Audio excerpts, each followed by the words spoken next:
O conceito tradicional de inovação é a melhoria de um processo, né? O que todos nós conhecemos como inovação é quando você melhora um processo. Com o advento da informática, né, da tecnologia da informação há tempos atrás, esse conceito foi muito vinculado a ela porque você simplesmente pegava um processo manual e informatizava-o.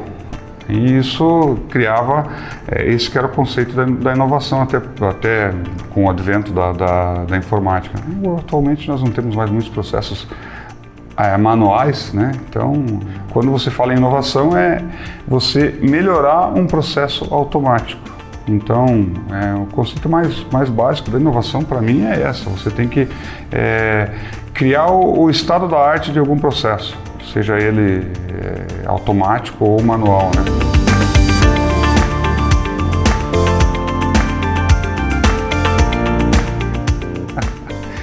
A área de postos de combustíveis era muito pouco, não se falava em automação de postos de combustíveis há 30 anos atrás.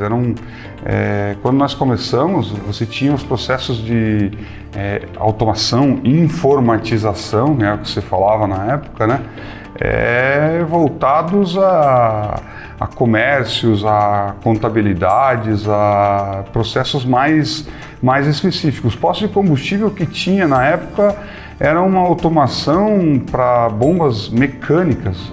O advento da bomba eletrônica, digamos assim, é novo, é relativamente novo. Eu acredito que ainda existam por aí no mercado bombas mecânicas, mas o que nós tínhamos nos postos de combustível eram aquelas bombas mecânicas antigas e nós tínhamos que fazer com que aquele dado gerado mecanicamente fosse transferido para um controlador lógico programado, né, que a gente chamou de console e hoje chamamos de concentrador, né, para que o computador pudesse ler aquele dado. Então, esse que era o grande desafio da época.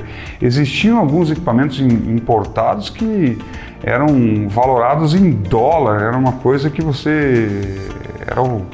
cara tinha que investir o faturamento anual do posto para conseguir um equipamento daqueles, e era um equipamento raríssimo, tanto que aqui na nossa região não existia muito, era mais em grandes centros que você encontrava isso. Então nós não tínhamos nem base para saber o que é que nós devíamos construir, né? Como nós nascemos em um processo de construção eletrônica, a gente tinha que saber o que tinha no mercado. Mas basicamente era você pegar um movimento mecânico gerado por uma bomba mecânica e transformar aquilo em pulsos eletrônicos para que o computador lesse e soubesse o que você tinha, o que a bomba abasteceu, a bomba mecânica abasteceu naquele momento. Basicamente era isso.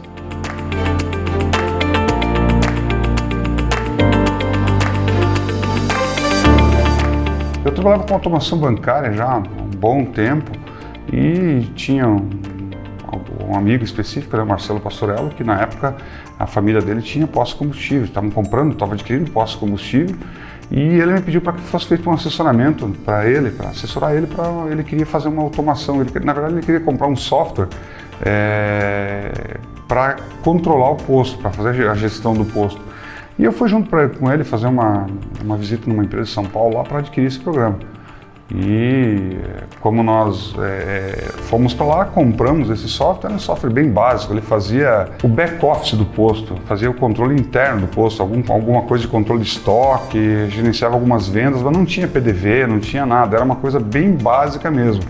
E, obviamente, manutenção difícil, tinha que ligar para São Paulo quando você precisava de alguma coisa, não era nem sempre, não havia facilidade, você tinha que ficar pendurado num telefone no interurbano, pagando um valor considerável para você ter atendimento. E não funcionava de acordo, dependia muito de máquinas que eram caras na época, os computadores caros, para que esse software rodasse e tal.